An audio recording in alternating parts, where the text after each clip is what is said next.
Hamas ও গাজা জুড়ে অন্যান্য ফিলিস্তিনি প্রতিরোধ গোষ্ঠীগুলো ইসরায়েলি সেনাদের ওপর রেকর্ড সংখ্যক প্রতিশোধমূলক হামলা চালিয়ে যাচ্ছে।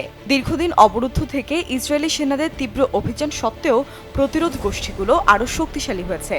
বিস্ময় প্রকাশ করে এমনটাই বলেছে দুটি মার্কিন থিঙ্ক ট্যাঙ্ক। বুধবার Institute for the Study of War এবং ক্রিটিক্যাল থ্রেটস প্রজেক্ট নামের দুটি মার্কিনী সংস্থার সোশ্যাল মিডিয়া পেজে প্রকাশিত একটি প্রতিবেদনে এসব জানিয়েছে। সেখানে বলা হয়েছে, প্রতিরোধ যোদ্ধারা জাবালিয়া, রাফা সহ গাজা জুড়ে ইসরায়েলি বাহিনীকে লক্ষ্য করে প্রতিদিনই বেশ কিছু হামলা চালাচ্ছে। যদিও ইসরায়েলি বাহিনী গাজায় হামাসের সাথে কয়েক মাস লড়াই করার পরে দাবি করেছিল যে এই এলাকায় প্রতিরোধ গোষ্ঠীগুলোকে দুর্বল করে দেওয়া হয়েছে। প্রতিবেদনে পরিসংখ্যান তুলে ধরার পরে আরও বলা হয়েছে, 11 মে জাবালিয়া ক্যাম্পের পূর্বাঞ্চলে ইহুদি বাহিনী আরও অগ্রসর হওয়ার চেষ্টা করলে সেখানে ফিলিস্তিনি প্রতিরোধ গোষ্ঠীগুলো 86টি হামলা চালিয়েছে, যা প্রতিদিনের গড়ে প্রায় 28টি হামলার সমান। হামলার এই হার দেখা গেছে গাজার আল জায়তুন এলাকায় অনুরূপ এক অভিযানের সময়ও। যখন সেখানে ইসরায়েলিরা আগ্রাসন শুরু করেছিল, তখন প্রতিরোধ গোষ্ঠীগুলো 92টি হামলা পরিচালনা করেছিল।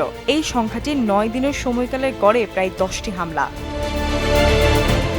যুদ্ধ পর্যবেক্ষকরা আরও বলছে, হামাস সম্ভবত উত্তর গাজায় ইসরায়েলি সামরিক বাহিনীর আগ্রাসনের সময় যে কোনো ক্ষতি পুষিয়ে নিতে সক্ষম। ইহুদি বাহিনী সেখানে সরে যাওয়ার পরে জাবালিয়া ক্যাম্প এলাকায় তাদের ইউনিটগুলোর পুনর্গঠন সে বার্তায় দিচ্ছে। তারা আরও জোর দিয়ে বলেছে, প্রতিরোধ যোদ্ধারা গাজায় ইসরায়েলি অভিযান প্রতিহত করার জন্য প্রয়োজনীয় কর্মী ও উপাদান সংরক্ষণ বা পুনর্নির্মাণ করতে সক্ষম হয়েছে। গত কয়েকদিন ধরে ফিলিস্তিনি প্রতিরোধ গোষ্ঠীগুলো একের পর এক বিবৃতি প্রকাশ করেছে যে তারা বিভিন্ন অভিযানে প্রচুর সংখ্যক ইসরায়েলি সামরিক যান ধ্বংস করতে সক্ষম হয়েছে, সেই সাথে দখলদার সেনাবাহিনীকেও হতাহতও করেছে।